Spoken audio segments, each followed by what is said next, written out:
বাইরে ভাই, এই যে ছোট একটা ছেলে গানটা তুলে ধরছে ভাই, গানটা আপনাদের কাছে কেমন লাগছে কমেন্টের মধ্যে জানাবেন। অবাক লাগছে ভাই যে এই বয়সে এত সুন্দরভাবে গানটা তুলে ধরছে।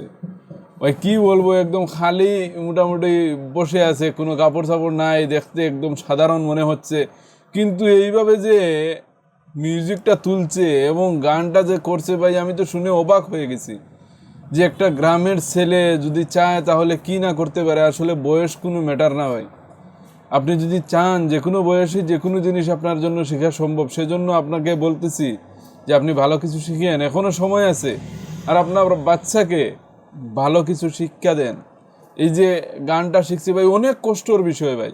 এই ছেলেটা দেখছি অনেক গান পারে, অনেক মানে সব গানেরই মোটামুটি মিউজিক উড়াইতে পারে বা গান গাইতে পারে, অনেক কষ্ট করে শিখছি। তো আসলে আপনার বাচ্চাকে ছোটোবেলায় ভালো শিক্ষা দিন। এই ছেলেটা যেহেতু গান শিখছে, আমার মনে হয় আগন্তুক দিনে অনেক কিছু করতে পারবে, এবং আমি দোয়া করি যাতে ভালো কিছু করে, ভালো গান করে, যাতে সমাজের কিছু কাজে লাগে এবং সমাজের জন্য ফায়দা হয় এমন গান করে। সেই জন্য তো আমি তার জন্য দোয়া করি, এবং পাশে লেখাপড়া যাতে করে এটার জন্য দোয়া করি। তো এই গানটা আমার কাছে অত্যন্ত ভালো লাগছে। যদি আপনাদের কাছে ভালো লাগে লাইক করে শেয়ার করবেন, কমেন্টে জানাবেন ভাই গানটা আপনাদের কাছে কেমন লাগছে। ভাই একদম অস্থির ভাই, অবাক হয়ে গেছি শুনে।